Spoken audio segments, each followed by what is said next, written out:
a conductive wire, and you were so electric. I had no say when you came so near, and just passed right through me.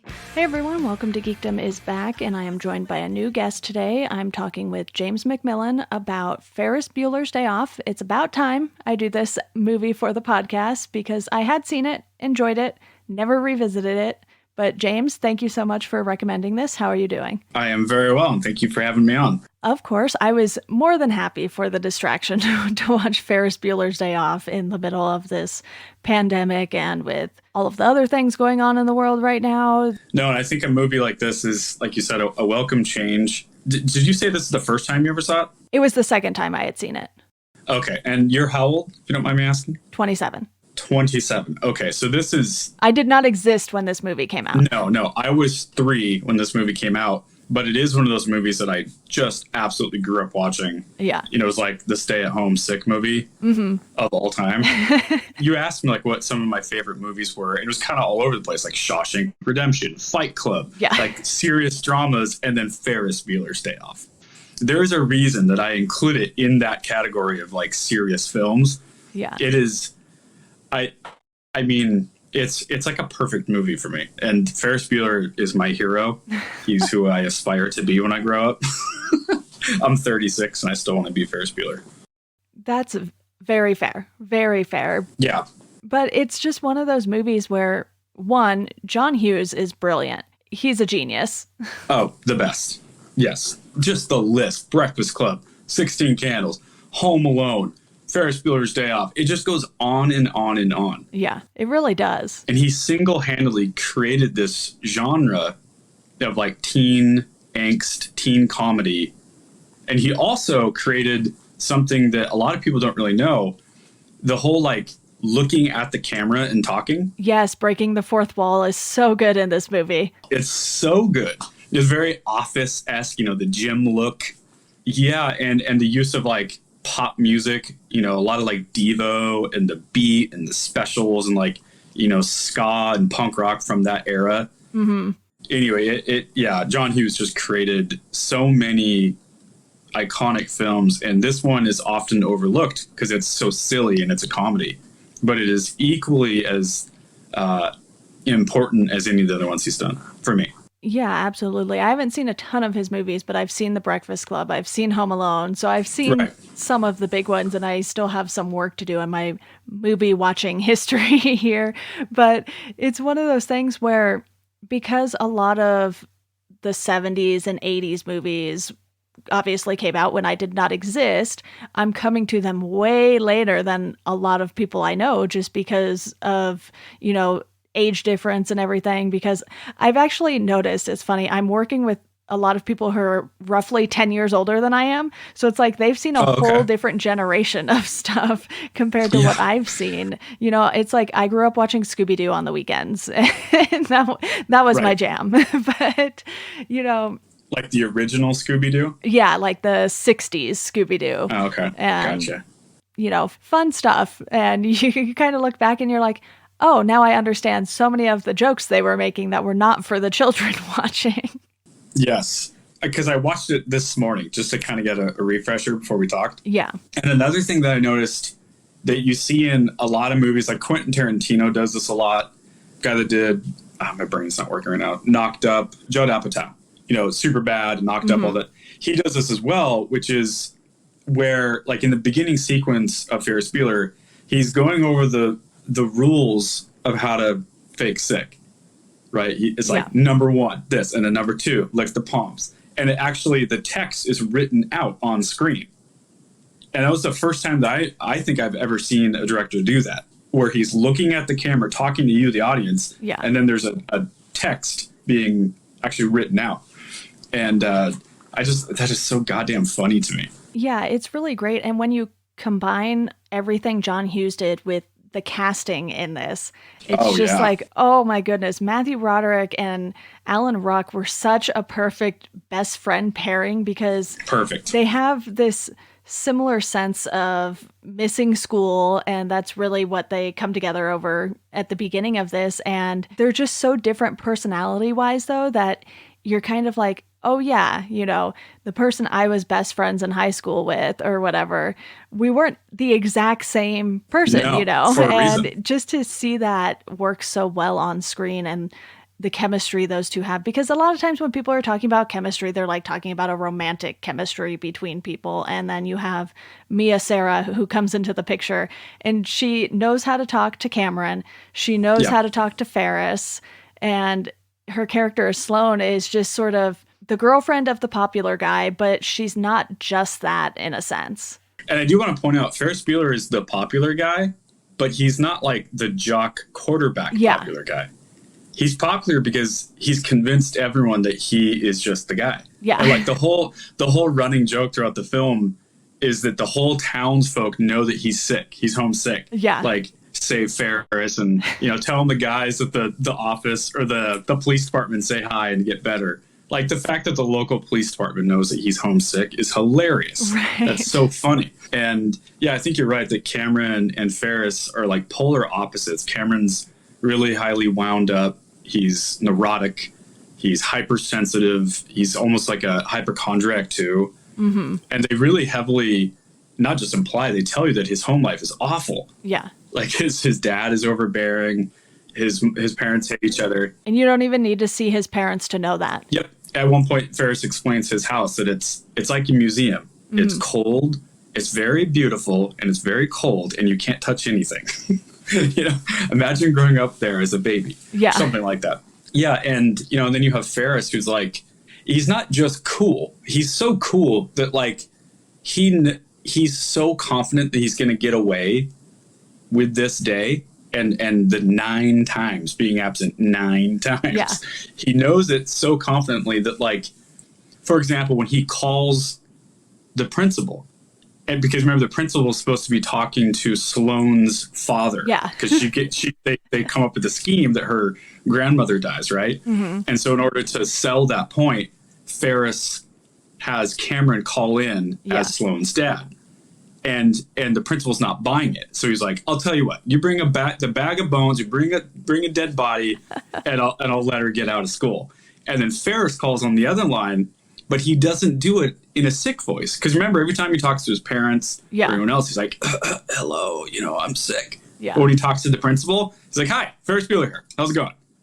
Because he knows that the principal knows that he's faking it, but he doesn't care. Right. He knows he's going to get away with it anyway because he's so smart. And that was always something I loved about that movie. Like the fact that he kisses Sloane in front of the principal when he goes to pick her up. Like he could have not done that. He could have obviously not done it or speed away in this Ferrari. Yeah. But he's so arrogantly like confident in his coolness. Yeah. It was always something. Even as a little kid, I was like, yeah, that guy's rad. I want to be him. I did miss quite a bit of school my senior year too, but I did not do anything quite as drastic as Ferris did in my day off. And what's amazing, you mentioned how the police officers know and all of these people around town know, but really they're like right outside of Chicago. So you're kind of like, wait, you get this really small town vibe with them being right next to this big, massive city. So that just goes to show how confident Ferris is and how wide his reach is. Did they go to a baseball game? Yes. On live TV. Yeah. That he then sings in a huge parade and even Cameron's like, you're toast, man. Everyone saw you. And he's like, nah, not worried about it. Even if they did see him, he still knows he's going to pull it off. The level of arrogance in a like, and it's going to be okay attitude. Again, there's a lot of like deep undercurrents of metaphors and lessons in this film that I've always noticed. Yeah. It's not just a goof off American Pie teen comedy, which I also love those. Those have their own place. I know Finn McKenty's a huge fan of this genre. But with Ferris Bueller's Day Off, I don't like the moment where they're in that museum and the music kind of changes. It's actually an instrumental version of the Smiths' Please, Please, Please, but in like a symphonic, beautiful piece. And they're like, staring at artwork and the camera pushes in and there's a moment where Ferris and Sloane kiss. And like, it's this really soft moment just out of nowhere. And the movie is full of that kind of stuff. If you really look, it's a really wonderful movie. I've loved it since I was a kid. Yeah, I really enjoyed having an excuse to rewatch it because I was like, oh, okay, this is what I needed because I'm admittedly someone who doesn't watch a ton of comedies. Yeah. So I'm always watching those movies, like you mentioned, Shawshank and Fight Club and these. Because you're a Stephen King person. These heavy movies. And Right. because I do host a Stephen King podcast too, it's like they can't all be fun comedies or all Marvel movies, you know? Yeah, exactly. No, you got to watch Pet Sematary. And Yeah, I have to watch the really bad Stephen King movies too. Yeah, I bet you do. No, and the other thing I love about this movie is that it's just chocked full of like iconic moments, iconic scenes, and so many quotable moments. You know, the whole like life moves pretty fast. If you don't stop and look around once in a while, you could miss it. That's like just the running mantra of the movie. Yeah. And I'm a huge believer in that. The older I get, the more I believe in that. In the beginning of the movie, he opens his blinds in his room and he sees it's just sunny out. And he says, how could anyone be expected to go to school on a day like this? And it's just so true. It's like, you know, we're all just running around at a very high paced speed, trying to adult and get through this thing that is life. And, you know, the COVID-19 era sucks for so many reasons. Yeah. But if there is one silver lining to it, it's that it has taught us that we were all just doing that. We're all just going around, going, another podcast, another business, another thing. For what? Like, we're all just doing it. And I think to sort of be forced to stay at home and kind of look inward and look yourself in the mirror a little bit has really, like, made me appreciate the whole running theme to that movie even more now. Like, you got to really stop and smell the roses once in a while. Just don't go outside too much right now. Yeah, exactly.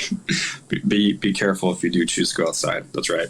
Yeah, and even though we can't do all of these things right now that Ferris gets to go run around and go do, it's a nice reminder to just be like, okay, you know, we can go have fun for a day and then get back to work the next day or a few days later. And it's something that because I've been working mostly part-time lately, you know, before COVID hit and everything, I would go to a movie at like 1 p.m. and it would just be like a nice little break from working on podcasts, even though probably not great for my ears to go from editing podcasts to a loud movie theater. But it's one of the things that I just like to do because it's a way to unwind. And Ferris obviously isn't the best student in the world, but who is in high school really? You do have those kids who are really straight-laced and study all the time, and then you see like when they are done with college or something, then that's when they start to let loose because I think they realize, oh, I spent the last 8 years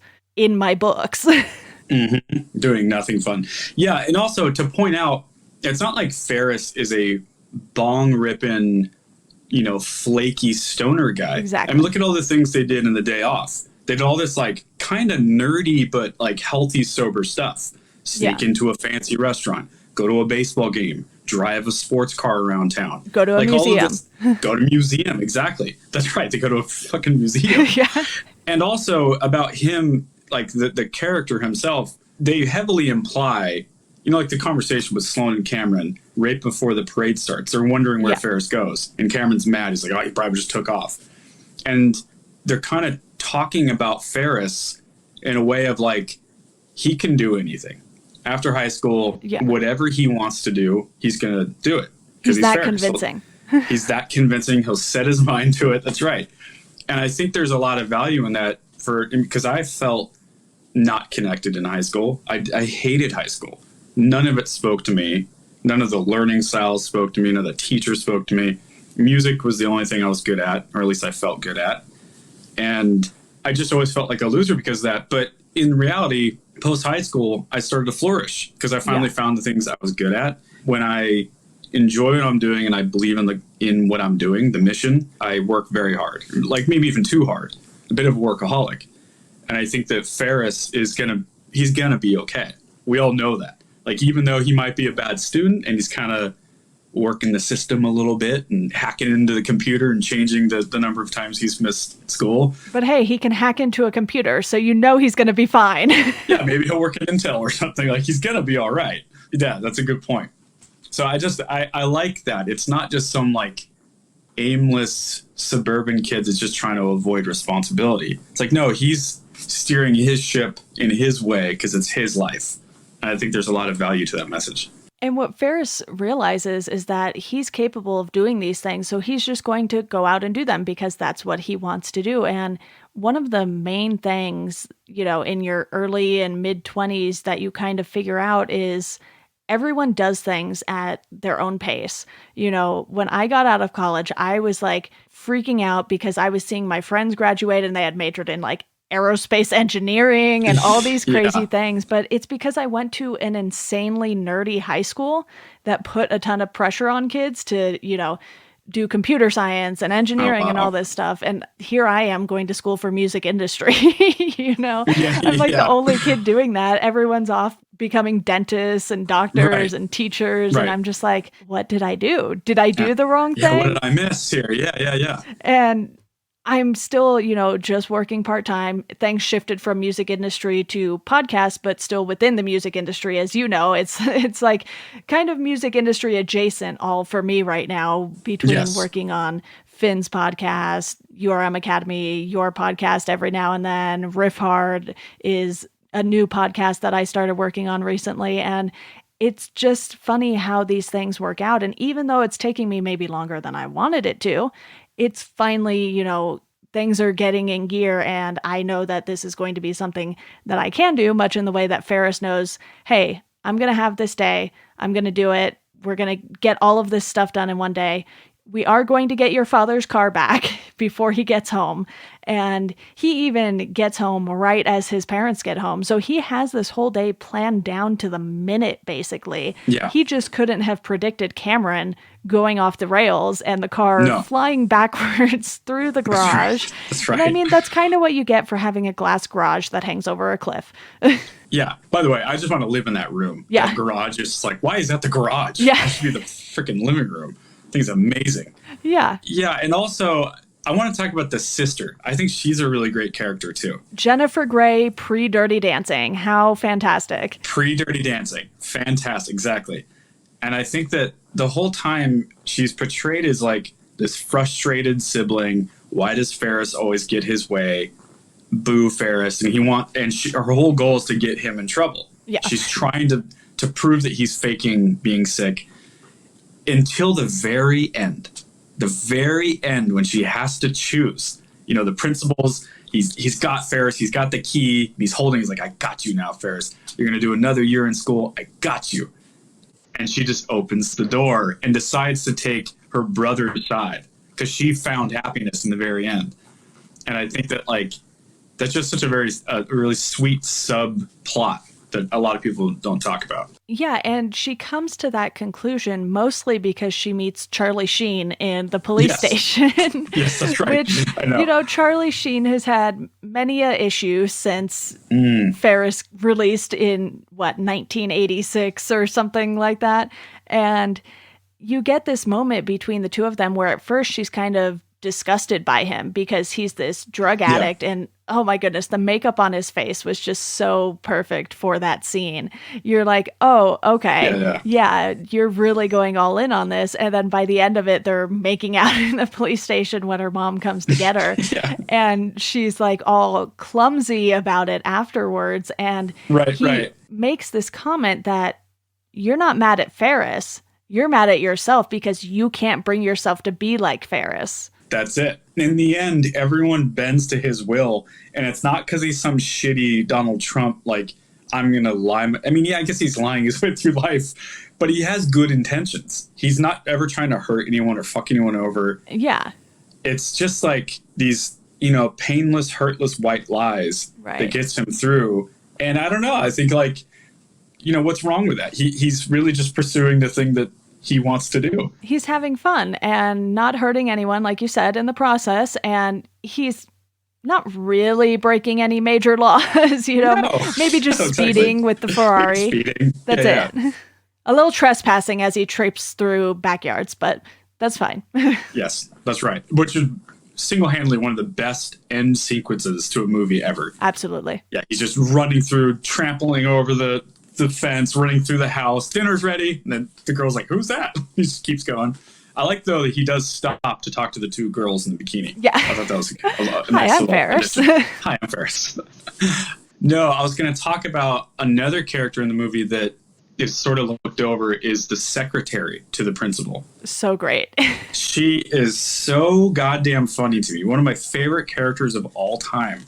Like, one of my favorite lines of the movie, she's talking about, what's the sister's name? I forgot her name. Jeannie, right. She's talking about her. She calls her a little asshole. What a little asshole. That like really funny Midwest accent. The fact that she called a girl a little asshole is always so funny to me. In such a polite way, too. What a little asshole. Yeah, she's just so great. They think he's a righteous dude. That's also one of my favorite quotes. She's so It was good. like the perfect accent to go with her personality in this. Yeah, apparently John Hughes had picked her. She was in something else that he had done or something like that. And he kind of gave her free reign to just like come up with this typical Midwest person. So that's all her. Yeah, that's great. Yeah, she's one of my faves. I mean, and then there's Jeffrey Jones, the guy that plays the principal. Mm-hmm. Brilliant. He's so good in that. Like, he's just like the typical pain in the ass principal that we all had. You know, like just small town shit. Like, why does he care so much? Why is that his mission? He's not doing any work the whole day. Nothing to better the school or to better the school district, and nothing to help the students whatsoever. His whole goal is just to catch Ferris, and he doesn't.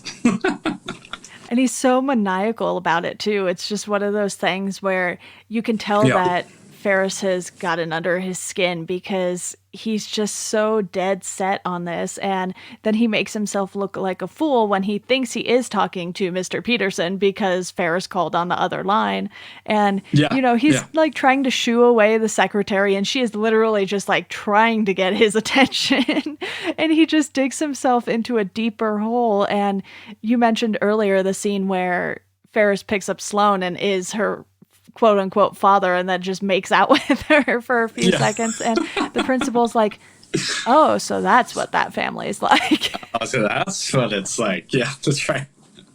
And that's the moment where the principal really decides that he's being played. Yeah. He's really like skeptical at first. And then the whole phone call where he's like, oh shit, this really is Sloane's dad. Then he's like back on board. Okay, maybe this is true. Then once he sees them kiss and then take off in the Ferrari, he's pissed all over again. Like, he just keeps going back and forth with him. Little unfortunate side note on that actor, he later in life got convicted of like having sex with like a 12-year-old Thai boy or something. Awful. Yeah. Ugh. Yeah. It's really unfortunate when you hear about those things years and years later, and you're just like, oh, you were that kind of person. And nobody probably knew at that time. No, he was in like every 80s, early 90s movie. He was the dad in Beetlejuice. Yeah, and I mean, I recently watched Apt Pupil, which was directed by Bryan Singer, another very problematic person in Hollywood. It's a great movie. Crazy movie. Yeah, and I was watching it for the first time for my Stephen King podcast, and as soon as I saw Bryan Singer's name pop up on the screen, I was like, oh no. Like, oh, bummer. I know. Well, like any of the early Quentin Tarantino movies are all Weinstein Company films. Yeah. Like all of them. Reservoir Dogs, Pulp Fiction, all that shit. And so it's hard to avoid it these days. There's a lot of creeps out there. Yeah, it's to the point where it's honestly hard to keep track of. I'm just like, wait, who did what now? Okay, Morgan Freeman made creepy comments, and, you know, it doesn't seem like he actually physically did anything to anyone, but it's like he would like make dirty old man comments or something like that, and you're like, I don't want Morgan Freeman to do that. Why are you doing this? Did you hear that Matthew Broderick, when he was younger, he was in a like vacation in Ireland or something, and he accidentally killed a woman and her daughter, something like that, in a car wreck. Wow. Yeah, it wasn't on purpose. There was a car wreck. He accidentally hit these people, and they died. But a lot of people don't know that. I had no Crazy. idea. Yeah, which is obviously different than like being a creepy Harvey Weinstein guy, but yeah, no one has a perfect past, that's for sure. Yeah, and it's one of those things where what I end up telling myself is, okay, there is one or two bad people involved in probably almost every single movie at this point, the way things are going Yep. in Hollywood.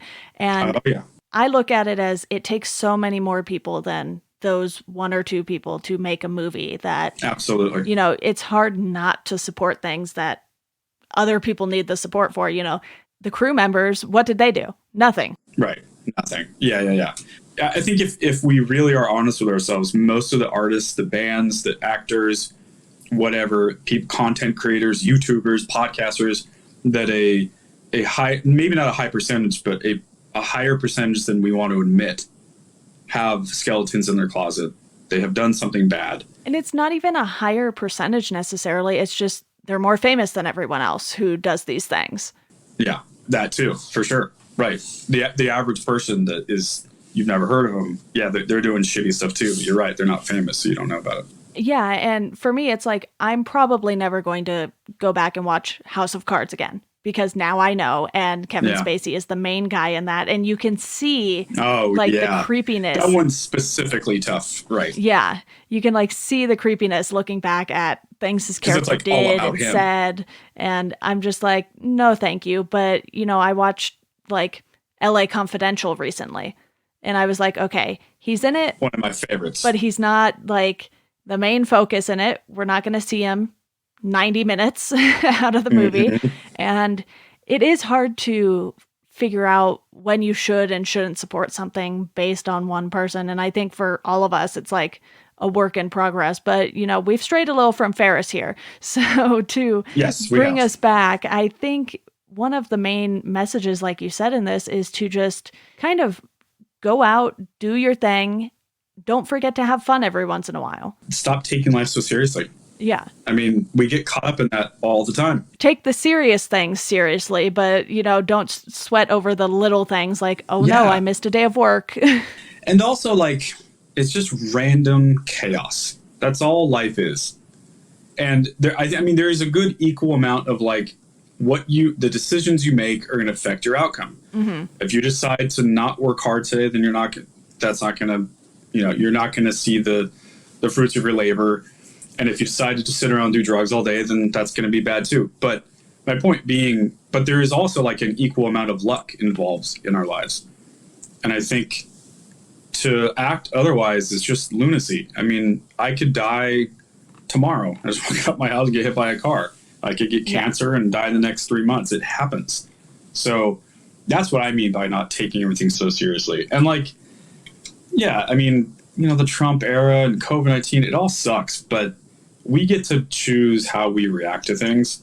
And I think exactly that's what Ferris is doing. He's like, I don't want to be in the spot I'm in right now, so I'm just going to carve out my own day. Now, I'm going to choose what I'm going to do today.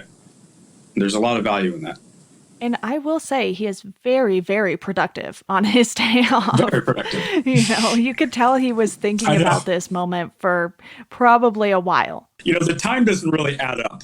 I've thought about that a lot. Let's say he even, you know what, they're getting ready for work. The parents are getting ready for work. They come into the room and he's faking to be sick. That's like, what, 7:30 in the morning? Yeah. 7? We'll just give him 7 in the morning. And then he starts calling his buddy Cameron. Like around 8, because he takes a shower, he talks to the camera for a while. Yeah. then he calls his buddy. He waits for his parents to leave for work, all of that stuff. He waits for his parents. Yeah, he probably doesn't even meet up with Cameron until like, what, 10 a.m.? At least. 9:30 at the earliest? Yeah. At least. And then they go to the house. He has to convince him to get the car. They finally get the car. Then they go to the school, pick up Sloan. Then they drive all the way into the city. It's at least noon by this time. At least. Maybe later. And then they go to a goddamn baseball game. Baseball games are the longest sport in the world. After they go to a fancy restaurant for lunch, too. After they go to the fancy restaurant. That made her deep. I mean, it's so good. You are Abe Froman, the sausage king of Chicago. That's right. I'm Abe Froman. There's so many good moments in that movie. And not to mention the time he had to take to do the doorbell recording. do all Yes, of the all of voicemail that. things and do The all of the mannequin in the bed. snoring and the mannequin and so Oh. many things. And you're just like, yeah, no, he's had this plan for a while. Yeah, it's the end where Sloane looks at him and she's like, "You knew exactly what you were doing when you woke up this morning, didn't you?" He just kind of smiles. I love that he doesn't really answer. He just kind of smiles. Yeah. And then they went to a hot tub at some point. Yeah, exactly. After his friend has a meltdown, that was his answer to making his friend feel better. Let's just go sit in a hot tub. And who knows what hot tub it even was? Was it at Sloane's house or, you know? Who knows? No, and it doesn't matter. It doesn't matter. It's Ferris. He'll figure it out. Yeah. I do love that Cameron's putting it on that whole time. He's acting, because he was legitimately upset that the Ferrari was like at 300 miles or something or whatever it was. Yeah. Or more. He goes in the pool and acts like he's drowning. But I love the camera pans in on him underwater and he's like looking around. Like, is anyone going to come get me? Because he's doing it for attention. Yeah. And then Ferris dives in. There's a whole scene of him like trying to resuscitate him. And then he wakes up and he just goes, "Ferris, you're my hero." It's so good. It is. And then you have the moment later on where Sloane is teasing Cameron and was like, "Did you look when I was changing?" Yes, that's right. Yes. Oh, I can't wait to talk about this. One of the most iconic scenes in any movie is when Cameron is debating internally with himself whether or not he's going to go to Ferris's house. When he's in the car, I'll go. He'll keep calling, and then he doesn't. He closes the door, and then the camera pans back to the steering wheel. Yeah. And you see Cameron in the background, just like stomping around and freaking out. Dude, it's so good. We've all done that before, like, just debating. I don't want to go, but fuck it, I'll go. My friends will give me shit if I don't. Yeah. So good. That's like a classic high school thing to do. Your friends all want to do this thing. You don't want to do it, but you're the person with the car. Yes, exactly. Yeah, I love the whole beginning sequence. Ferris is like waxing intellectual, like, I'll quote John Lennon, "I don't believe in the Beatles. I believe in me." And he's like, going on with this whole thing, and then he keeps bringing it back to the fact that he doesn't have a car. Yeah. It wouldn't change the fact that I still don't have a car.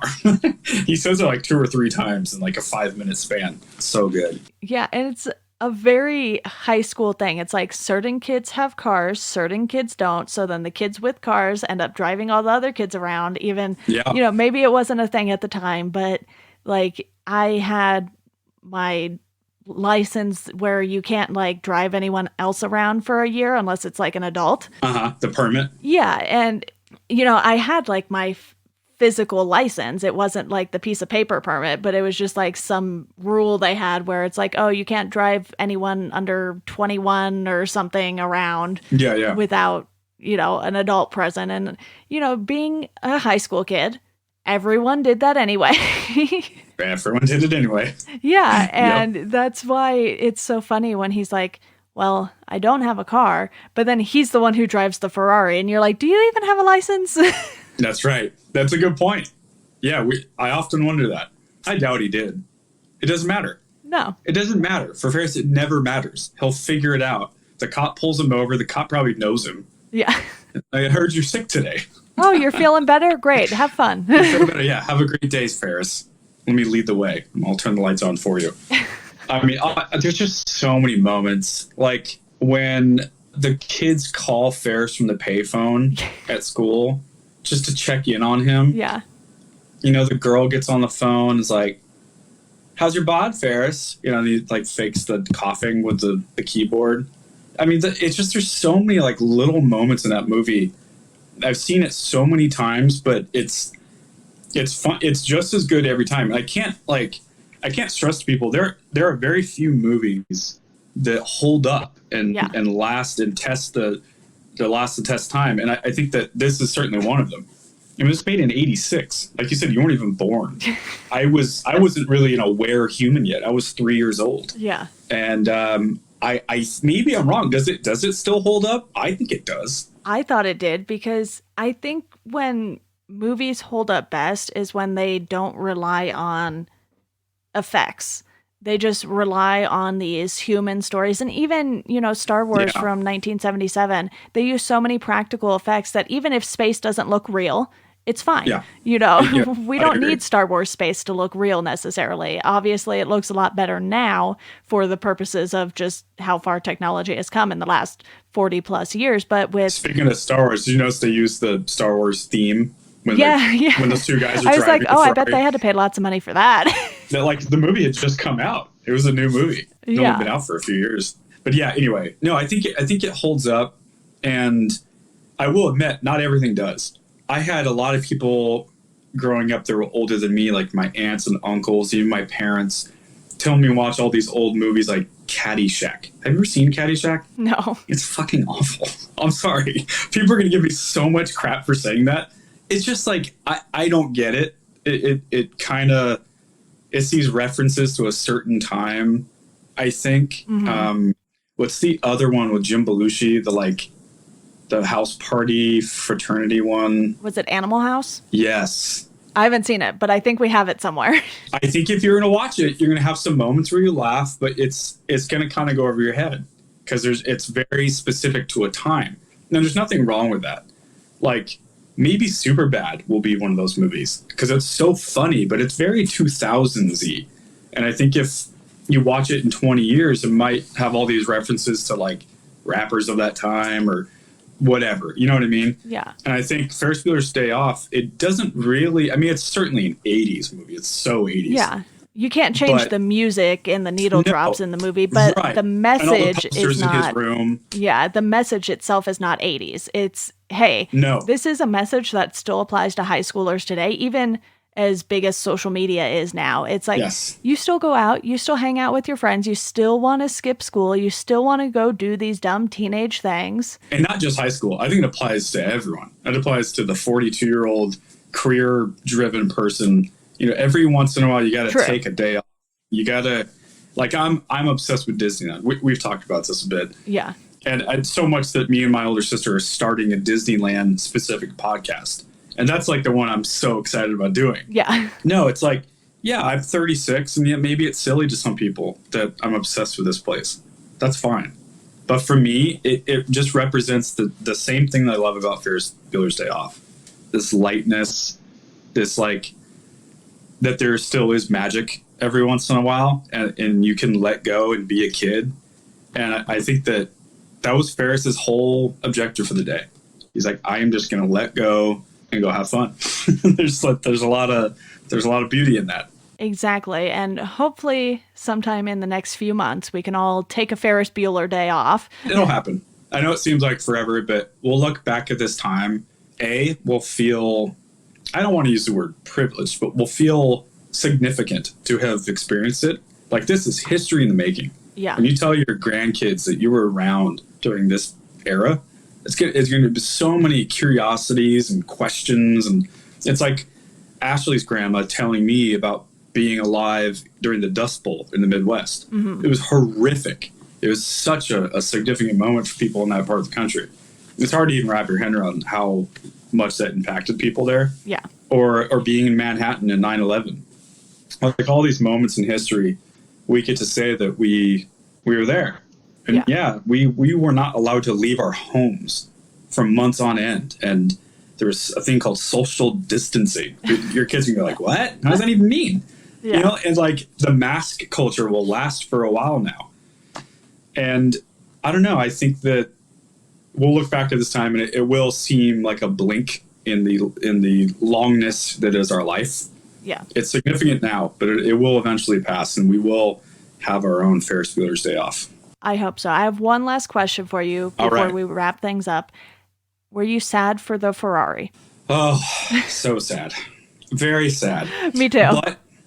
But I do think it's like a sacrificial lamb so that Cameron can find his independence and his freedom. A very expensive sacrificial lamb. Very expensive. But, you know, there's the moment where he finally has a calmness come over him. And, you know, the cheesy music picks up. There's the push into his face.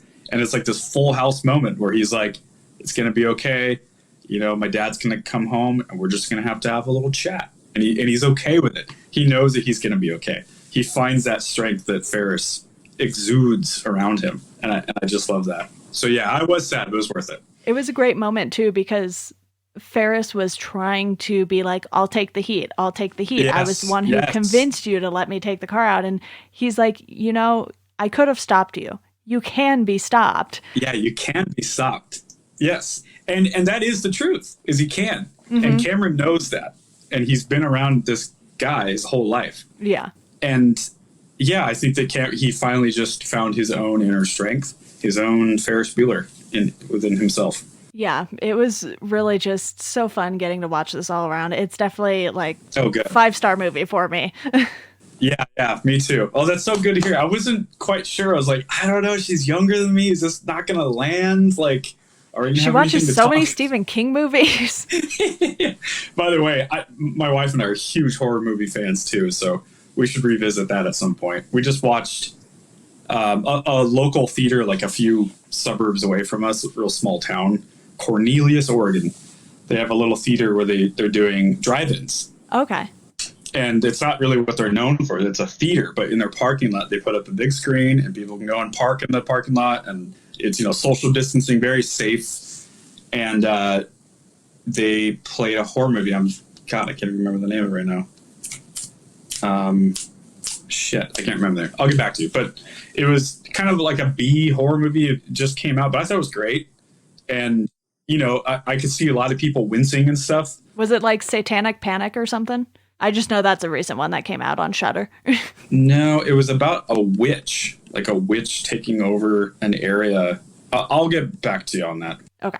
I'm the worst at remembering names. Well, I think we had a lot of fun talking about Ferris here. So, James, thank you so much for coming on the podcast, and you will definitely be back on at some point. Oh, well, thank you. I really appreciate it. I am a huge movie fan, so to do this was a huge honor. I love movies. Same here, and they're nice and easy to get through. Yes. Yeah, well, thanks for having me on. I really appreciate it. Yeah, of course. All right, everyone, that does it for this episode of Welcome to Geekdom. If you want to support the podcast, you can do so through our Patreon. You can sign up for $1 a month. That'll get you a thank you on the show. $2 a month, you get to pick a topic that myself and a guest will discuss on the show. For $5 a month, you can join the Welcome to Geekdom Slack group, where you can talk to myself and various guests who have been on the show. If you want to follow us on socials, you can do so at GeekdomPod on Twitter and at Welcome to Geekdom on Instagram and Facebook. If you feel inclined, please do give us a review on iTunes, Google Podcasts, wherever you listen. It really does help the show. And as always, thank you for listening, and we hope you enjoy the rest of your day.